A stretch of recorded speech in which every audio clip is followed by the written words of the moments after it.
Hey guys, and welcome to Petrol, and welcome to the new Audi e-tron Sportback.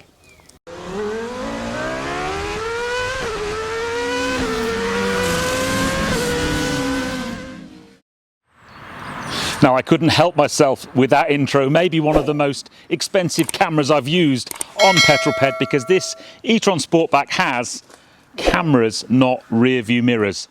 We'll get onto those in a moment.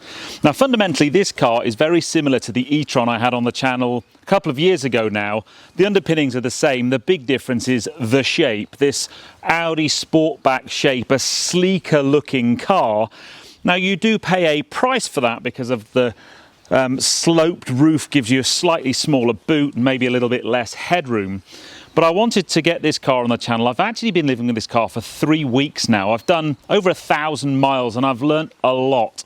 And there are things I absolutely love about this car and things I'm really not a fan of at all. I'm going to talk more about these cameras, but one of the things that these are part of is the slippiness of this car. It has one of the lowest drag coefficients of any electric SUV on the market, even lower than the I-Pace.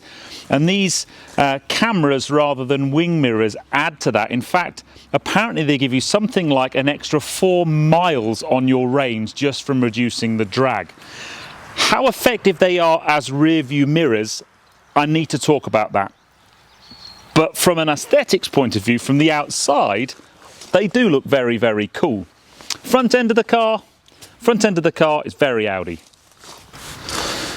It's one of the things I like about this car is it kind of just looks like a really nice Audi. It doesn't scream at you electric or modern, but don't be fooled. This is a super high-tech car and very important for the future of Audi and, if you like, their journey into the world of full-blown electric. But it shares an awful lot of family DNA. It looks like other large Audi SUVs. I guess the giveaways are things like the lack of openings in the front grille, but you've still got the familiar headlights. They've got matrix LED headlights as well. But the interesting thing about the architecture of this car, let me just pop the bonnet, is unlike some electric cars, because you're going to remove the engine, you've got a big space at the front. Now, this car has 2 electric motors, one on the front axle, one on the rear axle, and although Audi call it Quattro, it is predominantly a rear-wheel drive car and only diverts power to the front wheels when needed.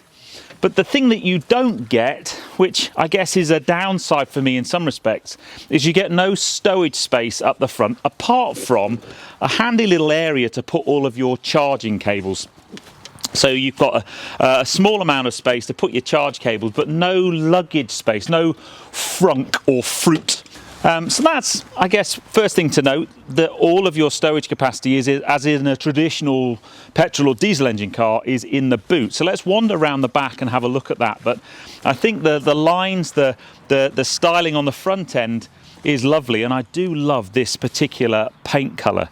Very large wheels, 21-inch wheels, nice wheel design, and I must say really easy to clean as well, because yes, I have washed the car this morning. Hashtag no sponge. Did I say I need to talk to you about these wing mirrors? We'll get on to that. And I think the good looks continue around the rear of the car. I'm a big fan of this Sportback shape. I prefer it over the original e-tron. The downside is you do lose some boot space. You're going to lose about 45 litres of boot space, but that still leaves you with 615 litres. It's a good old size storage compartment there. There is a fixed parcel shelf, which you can easily pull out if you need to get a little bit more stuff in, especially if you want to drop the rear seats. And there's also underfloor storage where the spare wheel would go, and there's a little kind of bin there to put stuff in. And I think that makes this a really practical car. And generally speaking, from the rear, I'm a big fan. I even quite like this tiny little lip spoiler. It just sets the car off, makes it look more sporty. But I wonder what that Sportback shape does for rear headroom.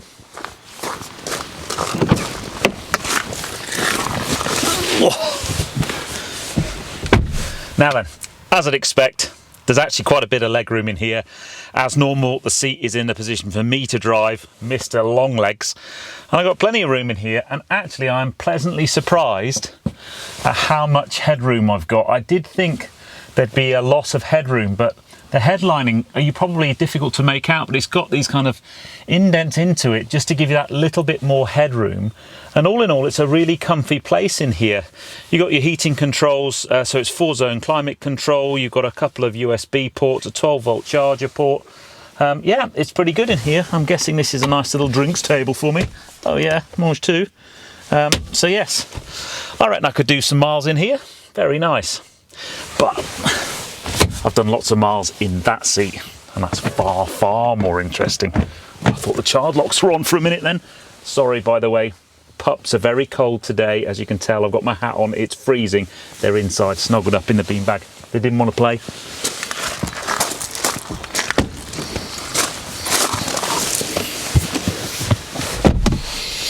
Welcome to what I think is Audi's best interior of any car in their range. I love it in here. If you don't like touchscreens, you won't love it though. But it's a really interesting one for me. I think a lot of the stuff that we first saw in e-tron has now filtered down into other cars. The main touchscreen MMI with the 2 screens for sure. But it's got that lovely mix of, it's definitely Audi, but it's got that extra modern twist. And I really love this center console, and I really love the gear changer. I think actually for me, this kind of thumb and finger gear changer, I think that should go down into the rest of the Audi range, especially the S3. I don't know if you saw my S3 review. Look at this tiny little kind of gear changer. Stick one of them in it. I think it looks fantastic. Big bin in the center, and you've got important things. You've got a wireless charge pad for your phone, and then obviously really super important things at the moment, hand sanitizer and hand moisturizer. That's the main thing that sits in there for me. And you get a couple of drinks in there, and you got another little a little storage space there, so plenty of storage. Door bins are really good size as well, good size glove box. All in all, very comfortable. These seats do the job. They're comfortable. They're not the most kind of sporty wrap round seats, but then I don't think this is an S-line model, but it's not like it's an S or an RS car. So I think they do a good job, and they look really nice. But it's a very comfortable place to do miles. And one of the things I really wanted to do with this car was do some miles, because when I had the first e-tron, I had lots of problems with charging, and I didn't really drive it that much. But I have done with this car. As I said, I've done over 1,000 miles in this car, and it's a very quiet, very comfortable, very relaxing place to drive. So I figure we go out for a drive, because there are a few things I want to talk about with this car. And for me, there are 2 fairly major issues that we need to talk about with this car. Number 1, those things, because you'll notice that I've got cameras on the outside, and I've got a little TV screen on each door. Now, when I first got the car with these, I thought that's just going to be a case of getting used to not looking out the window at where the mirror should be and looking at the screen on the door. And it takes you quite a long time to, if you like, unlearn, for me, 30 years of driving and looking out the window at the mirror. But there are other issues with those cameras, so I do need to talk about those, but I think it's better to do that when we're out and about. And then the other thing for me is performance and range, because depending on where you read, you'll read quoted ranges for this car, anything from about 230 miles to just above maybe 250, 260, in some cases as much as 270 miles of range. And that is not my experience. It's very cold at the moment in the UK. It's only 4 degrees today, hence why I've got my hashtag control and shift hat on. It's very cold. But I've got 100% charge in this car right now, and my range is reading 185 miles. That is 80, 90 miles less than most places quote. And that is my experience of the car in the last 3 weeks. It's not a 200-mile car in the winter. You're lucky if you get 175 to 185 miles of range. It's pretty accurate in terms of I probably would get 185 miles, but for me that is a big problem. A car like this, aimed at the family segment, at a family that's likely to do journeys, I need to be looking at that number being 300, 350 miles of range for this car to make sense for me. But let's see how it drives. So let's get some cameras set up and go for a drive. Okay, where do I start with this car? Well, I'm going to start with the fact that I really enjoy driving this car. It clearly doesn't have any of the auditory pleasure of an internal combustion engine, but what it has is a smooth grace. And if you want to do lots of miles, this is a brilliant car to do it in. It's so relaxing and it's so quiet, and the suspension is so smooth. And you know, it's got quite high profile tyres, big 21-inch wheels. You would kind of expect it to soak up all the bumps and lumps in the road, and it certainly does that with aplomb. In terms of performance, it's quite a powerful car.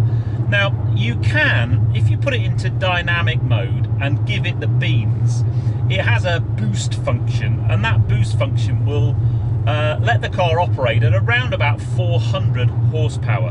But under normal driving conditions, you're looking at about 350 horsepower, which, let's face it, is plenty. Unless the car weighs 2.5 tons. Because this car weighs about the same as a small moon. 2.5 tons. Now, admittedly, that 2.5 tons is very low down, so it has quite a low center of gravity. So in terms of going around corners and, you know, if you like, handling performance, it's not that bad. It's just really, really heavy. And that is the downside of electric vehicles, is batteries and motors weigh a lot, and this car weighs a lot. It will still dispatch 60 miles an hour in 5.7 seconds, so it's no slouch, but it doesn't feel quick. Some electric cars, the kind of instant torque when you put your foot down, it really does, you know, throw you into the back of the seat. That Taycan I had recently was definitely like that. This doesn't seem to do that so much. Now, I've done a separate video on, if you like, a range challenge, but I can't do a complete review without talking about range and charging. I am massively disappointed at the range of this car. And, you know, I don't necessarily expect all cars to be over 300 miles of range, but if you look at something like a Kia e-Niro or the Soul EV, they're about 250 miles, and you get 250 miles. And I honestly think, whilst you could live with this car at 175 miles of range, I think there'll be a huge number of people who won't consider to buy electric until the range is 300 miles. Whether you need 300 miles or not, that's a completely different argument, but it's that thing that will stop people jumping into EV, the perception that you need large amounts of range. Now, I appreciate that the average journey for most cars is about 20-30 miles, and therefore this range is not a problem, but watch my range video where I want to do a journey that's 230 to 250 miles and I need to make a stop. And I'm not going to criticize this car for charging infrastructure because this is a car review, but honestly, I think the infrastructure is a big challenge. And I am someone who is about to buy an electric car within the next 12 to 18 months. And for me at the moment, my option, my choice will be Tesla. And the bulk of that is around the living with that car and the infrastructure, and not so much about the car. The performance of the car is great, but the build quality and the feeling of this car is infinitely better than any Tesla I've been in. But I do think that mainstream car manufacturers like Audi and the others really, really, really need to work out how they can get their cars to work more efficiently, so that without putting billions of tons of batteries in a car, you can get 300 miles of range. Because until they do, I honestly think there's a large portion of buyers that simply will not choose to go electric because their range isn't enough. And that's a big problem in my view for the widespread adoption of electric. In the UK government have said from 2030, which is 10 years away, all new cars must be electric. No petrol, no diesel, no hybrid.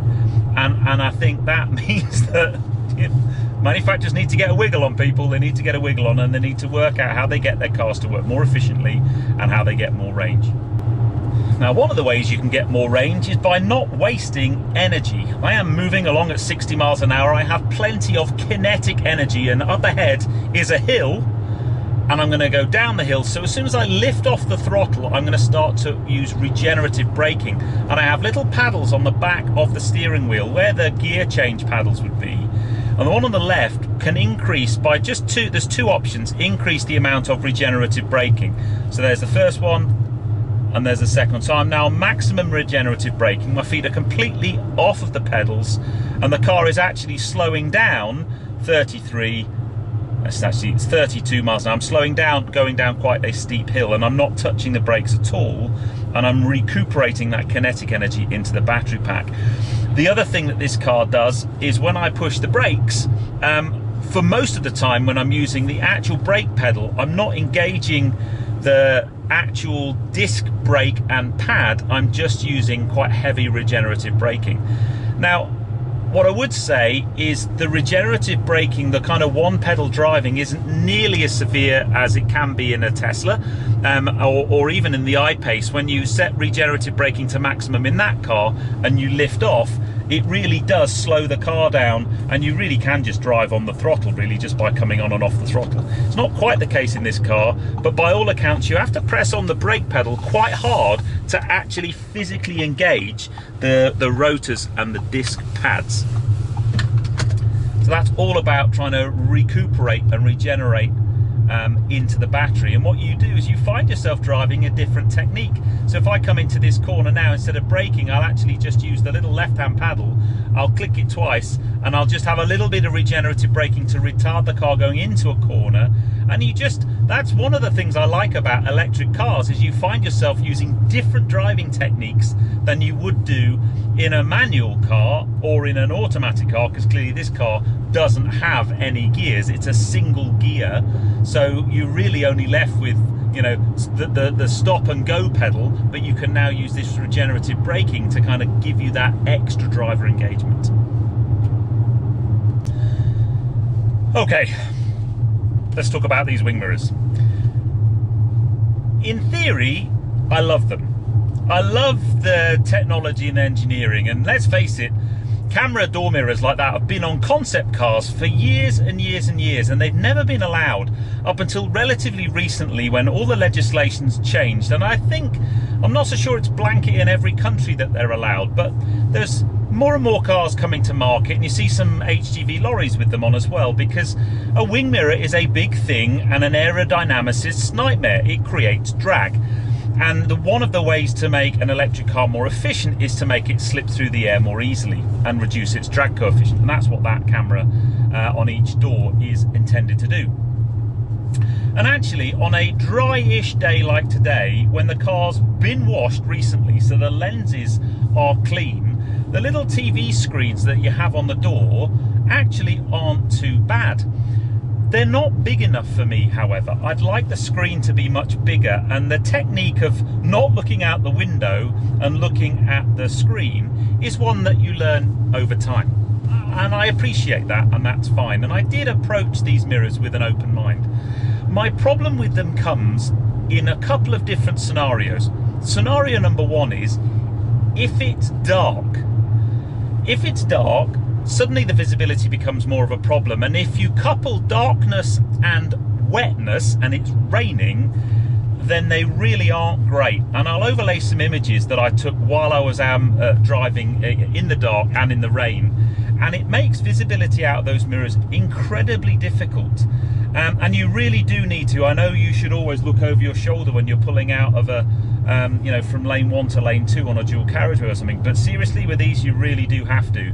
They have blind spot warnings. They got like a little orange light that goes around the edge of the screen, but really I'm not a big fan, and as soon as the lens of the camera starts to get dirty, you get kind of marks and smears and things, and I find that a real challenge with them. The other problem is, unlike a mirror, with a mirror, if I move in relation to the mirror, the image in the mirror moves. With these, it doesn't. It's a fixed mirror or a fixed position, and it's also two-dimensional, not three-dimensional like you get in a mirror. So depth perception with them is incredibly difficult. And what I'm going to do in a moment is head home and talk about the most challenging thing I have with the mirrors. And actually, it surprised me, it's not when you're driving along. It's when you come to maneuver the car, when you need to park somewhere. Now I've arrived at home, I want to do a simple test. I'm going to back the car into the barn. And I do have some very cool cameras on here. It's just like I had in the S8 a couple of months ago. I've got the overhead one, and I can even change it into a kind of 3D view and spin the car around, and it's really very, very cool. But I've also, as well as these this top view camera, I've got my 2 side wing mirrors, and I put cameras on them to try and show you what's going to happen. So I'm going to basically use a combination of cameras. Now, the argument would be, why don't I just look out the window and see? But I think you can see, hopefully all these cameras are picking up the really cool angles. It is very cool. But at the moment I'm using the main screen more. My challenge with these 2 side mirrors is now I start to reverse up, I've got no depth perception at all.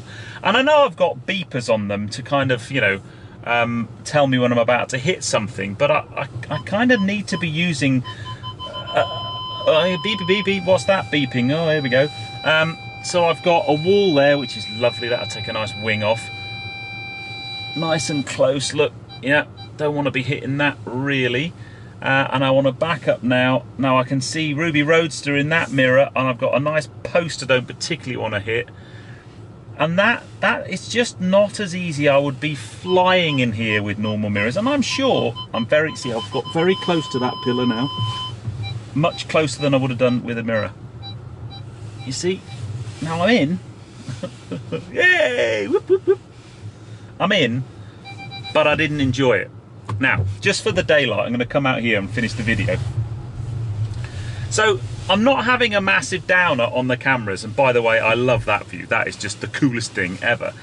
I just feel that I'm sure maybe with even more time in the car I would get used to them, but they are a £1,250 option, and honestly, if I was speccing one of these, I would save my money and pay the extra 4 miles of range penalty, because I'm not a fan. And I'm sure over the long run, and we get more and more used to them, we will start to see more of these types of cameras on cars. But for me, I really don't like them at all. Everything else about the car, I really do love this car. I just think it needs more range. I haven't mentioned the battery pack. It's got a 95 kilowatt battery pack, and therefore for me it should be doing more than 175 miles. It needs at least another 100 miles on that. So 100 miles more, and that for me then this car starts to make sense. The other thing we haven't talked about is price. It's a highly spec press car, this, so it's £89,000, and that, by the way, includes the £3,000 government grant which is currently available in the UK. So it's not a cheap car either. And it does so many things right. It's quite a frustrating car for me. It does so many things right. It's a lovely place to do a long journey, and it's got brilliant technology in it. It's super comfortable. I love the displays and the screens. It's a brilliant, brilliant car to do miles in. Forget the wing mirrors. That's a personal choice, a personal opinion. I'm not a big fan. I wouldn't spec them. That's fine. Stick normal mirrors on and that problem goes away. The range issue is a big one, and then if you watch my infrastructure range video, you're still at the mercy of infrastructure. I think will get better and is getting better. Now that doesn't detract from the fact that Audi, this is the best-selling SUV, electric SUV there is. They've smashed their sales targets last year. They've done really, really well. It's a very well-selling car. If it could have a bit more range, it would sell even better. Anyway, I'm going on. It's very cold. I'm going to go in and get a cup of tea, but I hope you've enjoyed that one. I do need to say a massive thank you to Audi for giving me the car for 3 weeks. I've tried to be super honest with this one. It's very difficult sometimes to say things that aren't flowing and gushing about a car, and honestly, I've tried to be as honest as I can, and I hope you and I hope Audi appreciate that. But I hope you've enjoyed that one, guys. If you have done so, please give me a thumbs up. Comments below are always welcome. And if you haven't done so already, please subscribe to Petrol for plenty more content to come. And I'll see you on the next film. You take care. Drive safe.